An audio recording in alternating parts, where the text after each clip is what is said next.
Okay, friends, so I am committed to sharing a story on YouTube for the first time. Um, I haven't thought about what story I'm going to share yet. I haven't thought about any of this. I'm planning it out all as I go. Actually, I'm not planning out anything. So I am going to share a story about a time. What story is there to share? Man, I feel like I'm bombing this video. I think that this is something that I'm struggling with. I've never been a good storyteller in my head. I guess I've never really looked up what it takes to be a good storyteller either. I've just been certain about it. So I'm going to share a story about when I was in Nice in southern France. And I was on a backpacking trip through Europe, and I had been from Paris. I went up to northern France, down into Spain, and then I was making my way across southern France from Spain into Italy. And so I was committed to going to Rome. I really wanted to get down to Rome. And I thought I would just kind of like go as fast as I could to get down there and spend some time down in Rome. And on my way, I was taking the train, and I had to spend a night. And I went to a town called Nice, and I was like intending just to be there for one night and leave and go continue on to Rome the next morning. As I arrive, I'm inside I get to the train station. I walk across town, and I go to a hostel, and I'm inside the hostel. And I remember I'm standing at the front desk, and I'm talking to the guys at the front desk, and there's a third guy, and he's off to my right, and he's on my side of the counter, and we all kind of chat, and I noticed that most of the town was booked up for hostels, and I couldn't figure out why, and I asked him. He's like, the front desk, and the guy at the front desk tells me, oh, we've got there's a big harbor party going on. And I was like, what's a harbor party, and of course, being on the coastline, they have their own harbor. And what it was is that there was a festival going on with like music and craft stuff and food, and I found out later it was the 150 year anniversary of when Nice was incorporated into France from Italy. So it was a 150 year celebration, and big party is what they were telling me. And I was like, that sounds cool, but I'm not gonna go. I'm not interested. I'm just gonna spend the night. The room that I had was like the size of a closet, because it was pretty much the last room in the city, so it was like a super small thing. So I got this room, and I go upstairs, and I figure I'm gonna just hang out and whatever. And I can't remember if it was before or after I went upstairs, but the guy who was standing on my right asked me if I wanted to go. And kind of something clicked in that moment from, man, yeah, let's do it. And it was kind of a clicking of I've got my plans, but instead of doing my plans and just this oh no, I'm not gonna go out, I'm just gonna continue on tomorrow and go down to Rome. I went out with him and did the thing that kind of showed up in the moment. And so him and I would go to this harbor party, and his name is Ramon, and we walk down the street, and then all of a sudden we're starting to see these lights across the street, from one building to the next, and I'm starting to see people, and then there's just it opens up into the harbor in Nice, and there's all these stages, and there's these craft booths, and it's pretty dark out, and we go to this band, and the first band we go to is it's an Italian band with French and Irish band members, and they sing in English. And as soon as when he was speaking, couldn't understand him, totally different language, thick accent. As soon as he started singing, just crystal clear English accent, couldn't tell that he was foreign in any, or not foreign, Italian in any way. And so we just listen to this music and we're just enjoying it. It's just vibing and flowing. And he then we go to the next booth or the next concert stage, and there's this like Irish punk band, and they do this Irish jig kind of thing, and then it's just like everyone's just putting their arm around each other, and we put our arms around each other, and the next guy next to me, I don't never didn't know the guy at all, and we're dancing, we're all like doing this Irish jig, and I'm just making it up as I go. I've never done any of that before, and just had this amazing time where it was getting like just being in the moment of it all. God, it continues to be one of my best memories, because I remember looking over to my right and I'm seeing Ramon, and he's laughing and he's smiling, and I'm laughing and I'm smiling, and it's a moment of like, oh my God, what the hell am I doing, kind of thing. Like, I hate dancing normally, and I'm going for it, and so that was apparently the market's now closed, the stock market, but him and I are we're dancing, we're looking at each other. It's just bros, just hanging out, vibing, fun, and then we start walking around the rest of the harbor party, and it's starting to shut down.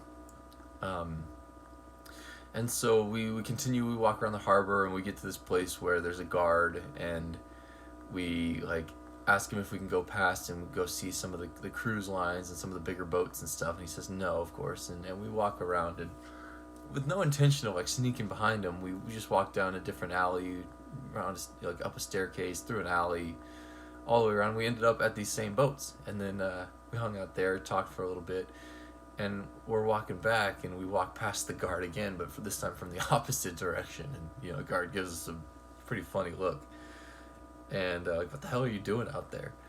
And so we go from there, and then we walk down the beaches of Nice, which are these rock beaches that are they're kind of like sloped down into the water, and like thick, like decent sized rocks about this big. And so we're walking down there, and he has the idea of like skinny dipping. That's the word. Going skinny dipping in the Mediterranean, and it's now like 2 a.m. It's 1:30, 2 a.m. And it's like, like, I'm 21. I'm super naive. I lived a very sheltered kind of life. Like, skinny dipping, for me, getting naked with somebody else was like this terrifying, like, oh my God, no way. Like, what if, like, anything. Just say, what if he sees, I haven't, like, shaved or anything. Like, oh my God, like, what, just like this certainty that, like, everyone was, like, judging me, or he was gonna, like, judge me, or, like, something like that. And went for it anyways, He gets naked, jumps out in the water. I get naked, jump out in the water, and it's just like the water is like 80 degrees in the Mediterranean in Nice. It's so freaking nice. And 2 a.m. and we're just like hanging out in the water, talking, laughing, swimming, and just this like there's freedom. There's some freedom in that the whole series of events, the whole moment of like discovering that like I can enjoy a moment. And it went against all my plans. I didn't intend to stay there. I didn't intend to even, go out that night. I wasn't going to stay in Nice. Turns out, like, I then extended my stay for another day. I hung out with Ramon the next day, and his roommate, Kieran, I think it was. And like we hang out in the city, we go to the beach, we lie on the sand. It's super sunny and beautiful. It's just incredible place. I walk through the city. I see this guitar player who's playing Autumn Leaves on with a fingerstyle on guitar, and it's probably one of the best sounding guitar players I've ever seen. And it's always been a dream of mine since to go play guitar on the streets of Nice. And I'm listening to this music, and then I'm with Ramon, and we're hanging out. We go to his house, and he's like making me food. He made me this like stir fried dinner, shared some snacks and beers with me, and like this is a guy I just met like the night before, and now we've become like really close friends. I still consider him a close friend. Heck, even one time he came out and visited me in Los Angeles for a few days. Um, and then yeah, so like the second day, I'm now hanging out, going to his house, meeting his roommate, meeting all these people, and there was just this feeling of gratitude for me. He gave me like a Twix, a little mini Twix, I think, or Snickers. I think it was a Twix. And he gives me this like as I'm leaving, and he's like, "Yeah, you want anything else?" And I'm like leaving his apartment, and he's like, "You want this tangerine, this Twix?" I was like, "Oh my god!" Like there was a feeling of like, "Oh my god!" Like I just like, I'm blown away at how generous people are. And I feel like I'm blowing this story right now, but like there was a feeling of like, God, I don't deserve this, or I can't believe this is happening. And it took a few years, and it's even right now in the moment kind of coming to me of like, that of course that moment happened, of course I not so much deserved it or not, but like I took the opportunity. And life is just that amazing. Life is just that, like, people give, people love, people contribute, people like they give you food, they give you stuff, they let you stay at their house, they like you want to go dance with you, all these kinds of things. And I guess I'm starting to realize right now that I've had this like perspective that like people don't do that. And even though I've experienced it, and I've been there, and I've like seen it, and people don't necessarily want to do things with me, or people want to like, I've got to like convince people to like contribute to my life in some way. And what I learned in that moment with Ramon dancing was like two people doing life together, just hanging out, dancing, partying, fun, friends, laughing, letting go, and just feeling the music and connecting. Like just you and me, we're doing stuff together. Is so much more powerful and amazing and extraordinary than like I'm gonna go see this city. And man, I'm really realizing right now how much that's been missing in my life for several years. Like the freedom to just like, yeah, let's go for it. Let's see what happens. Let's vibe. Let's hang out. Let's travel. Let's see things. Let's oh, that doesn't meet our plans. Whatever. Like let's do something else. Because there's a miracle to be had in letting go of plans, I would say. Having like had different adventures and things where had plans, I found that letting go of my plans and just if the random guy at the counter says you want to go to the harbor party, you say yes and you go to the harbor party and you dance your ass off and you swim in the Mediterranean and skinny dip at 2 a.m. and you live the adventure. Because doing it with somebody was so much more extraordinary than going and seeing Rome by myself. And God, it's kind of present to like how sad I've been because I try to do everything by myself. And it doesn't lead to much of a life, or at least I can't say that like it's inherent. But for me, doing things by myself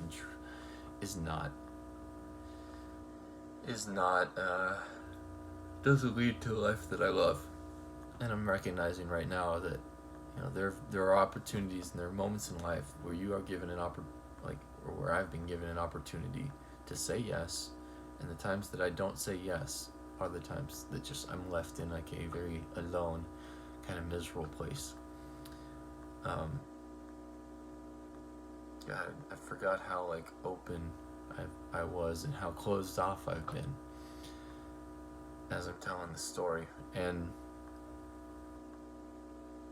I'm not sure what else to say. It's kind of turned from a story to like a self kind of realization into like, oh yeah, I actually haven't done the thing that made me happy. The thing that made me happy was like saying yes to life. Life showed up, gave me an opportunity, said yes to it, took it, had the time of my life. Met a friend that in an hour we became best friends or lifelong friends, or however you want to describe it. And normally an hour doesn't even give you the time to get a beer and go through all the how are yous and what do you like to do conversations. In an hour him and I were just fucking tearing up the city. and I miss that.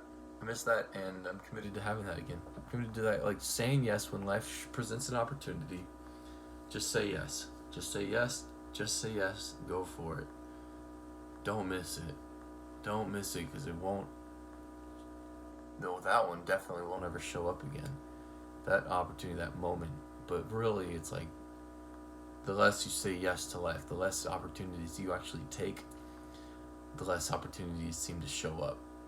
Because I've definitely put aside opportunities for like how it's supposed to be, making money, going to college, you know, back in the day. Hey everyone, But, I see you're all working, and I don't have my little... Doing a different call thing right now also, so sorry for the interruption, but yeah, I'm just seeing life is presenting opportunities constantly, and it's like say yes to them, because they start to get quieter and quieter. You start to not hear, like I start to not hear them. I start to see like, oh no, I can't do that, it's inconvenient. But I wanted to share that story. That was a time in my life that was probably one of the best moments I've ever experienced. Just dancing in the streets of Nice, skinny dipping in the Mediterranean. No intention, no plans, no like just going for it. Thank you for letting me share that. Thank you for listening. I'm looking forward to a future in a life where we can all say yes to life. Where I'm gonna start saying yes to life. And yeah, man, God, I feel like I'm totally bombing this video. God, I love feelings. They're just so wrong. They're just so inaccurate. I don't know. Appreciate you. Thank you for listening. Thank you for letting me share. I feel so much better after getting to share all that. And remember the stories, but remember the way of saying yes to when life shows up. So, thank you.